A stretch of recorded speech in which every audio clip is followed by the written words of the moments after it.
নাহিদ রানার running দেখে তাসকিন বললেন তোকে অলিম্পিকে পাঠাবো। অবিশ্বাস্য নাহিদ রানা ১৬০০ মিটার দৌড়ে যখন বাকিদের ৩ রাউন্ডও শেষ হয়নি তখনই নিজের ৪ রাউন্ড কমপ্লিট করেছেন নাহিদ রানা। প্রথম ল্যাপেই যিনি বাকিদের থেকে বেশ খানিকটা এগিয়ে গিয়েছিলেন, শেষ পর্যন্ত সবার ১ রাউন্ড আগেই নিজের রানিং শেষ করেছেন এই স্পিড স্টার।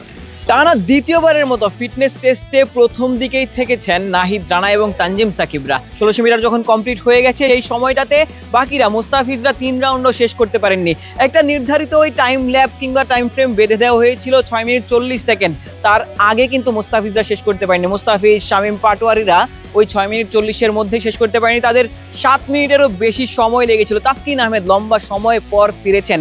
তিনি মূলত পবিত্র উমরা হজ পালন শেষে প্রথমবারের মতো মাঠে এসেছেন। আগের ২ দিন তিনি মাঠে আসেননি, কোনো অনুশীলন করেনি, সেই কারণে আজকে রানিং সেশনে হয়তো বা তিনি খুব বেশি এফোর্ট হয়তো দেননি। তবে যদি বলি তানজিম সাকিবের কথা, দেখলেই মনে হয় যে আসলে তানজিম সাকিব যেন একদম এফোর্টলেসলি দৌড়েছেন এবং তিনিও প্রায় নাহিদ রানার সমপরিমাণ সময় নিয়েছেন। ৫ মিনিট ৫০ সেকেন্ডের মতো হয়তো সময় নিয়েছেন।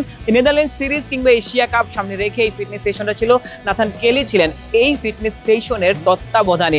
এক্সট্রিম মশার কয়েল প্ল্যান্ট ফাইবার দিয়ে তৈরি, তাই সহজে ভাঙে না, সুগন্ধিযুক্ত ও নিরবিচ্ছিন্নভাবে জ্বলে। ডেঙ্গু, চিকুনগুনিয়া বাহি সহ যে কোনো মশার বিরুদ্ধে দেয় এক্সট্রিম সুরক্ষা। মুশফিকুর রহিম এসেছিলেন, যাকে আসলে ওই নিবেদনের জন্য বেশ বেশি প্রশংসা করা হয়েছে বিগত ১৮-১৯ বছর ধরে। তিনি কিন্তু ওই ওয়ানডে কিংবা টি-20 স্কোয়াডে থাকবেন না, তিনি অবসর নিয়েছেন। তবুও তিনি ফিটনেস সেশনে এসেছেন।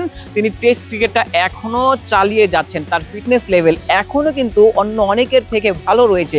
মুশফিকুর রহিম তৃতীয় হয়েছেন, যেই ১১ জন ক্রিকেটারের সাথে তিনি ওই ১৬০০ মিটার রানিংয়ে অংশ নিয়েছিলেন সেখানটাতে তিনি তৃতীয় হয়েছিলেন। নাজমুল হোসেন শান্ত ১৫ জনের সাথে তিনি রানিংটা শুরু করেছিলেন, সেখানটাতে শান্ত বেশ ভালো করেছেন। গত বছর যখন ওই ইয়ো টেস্টটা হয়েছিল সেখানটাতে সর্বোচ্চ স্কোর যারা করেছিলেন তাদের মধ্যে এই শান্ত সাকিবরাই ছিলেন। তাদের ফিটনেস নিয়ে কোনো প্রশ্ন নেই, তবে মাঠের ক্রিকেটে শান্তর সময়টা ভালো যাচ্ছে না, খানিকটা প্রেশারেও রয়েছেন। ক্যাপ্টেন্সিগুলো ছেড়ে দিয়েছেন। শান্ত হয়তোবা নিজেকে আবারও ফিরে পেতে চাইবেন মাঠের ক্রিকেটে। ওয়ানডে ক্রিকেটে তিনি ভালো করছেন, যদিও শ্রীলঙ্কা সফরটা তিনি ভুলে যেতে চাইবেন, নতুন করে শুরু করতে চাইবেন। টি-20 স্কোয়াডে থাকবেন কিনা নেদারল্যান্ডসের বিপক্ষে, যেটি আসলে শুরু হয়ে যাবে এ মাসের শেষে ৩০ অগাস্ট এবং ১ এবং ৩ সেপ্টেম্বর বাকি ২টা ম্যাচ রয়েছে সিলেটের মাটিতে এবং সেখানটাতে হয়তোবা বাংলাদেশ ভালোভাবে ৩-০-তে সিরিজটা জিতে এশিয়া কাপে যেতে চাইবে। সেখানটাতে বাংলাদেশ নতুন একটা বাংলাদেশ লিটন দাসের নেতৃত্বে, লিটনের কথা বলতে হয়, তিনি ছুটিতে রয়েছেন, তিনি দেশের বাইরে রয়েছেন। তিনি এবং তাওহিদ হৃদয় দুজন আসলে ছুটিতে ছিলেন, তারা আজকের এই ফিটনেস সেশনে অংশ নেননি। তবে সব থেকে বড় ব্যাপার নাহিদ রানা এবং ওই তানজিম সাকিবের কাছ থেকে বাকি পেসাররা আসলে শিক্ষা নিতে পারেন। সাইফুদ্দিনরা ছিলেন, হাসান মাহমুদের কথা বলতে হয়, তিনি আসলে খুব একটা ভালো টাইমিং নেননি, শেষের দিকেই ছিলেন। তবে এই ২ ক্রিকেটারের কাছ থেকেই কিন্তু ফিটনেস সেশন কিংবা ওই স্কিলের কতটা এগিয়ে রয়েছেন সেটি কিন্তু আসলে বাকিরা তাদের দেখে আসলে ফিটনেস লেভেলটা আপগ্রেড করতে পারেন। এই জাতীয় স্টেডিয়াম থেকে এই ছিল সবশেষ। আশিক সারোয়ার ছিলাম আপনাদের সাথে, নিউজ 24।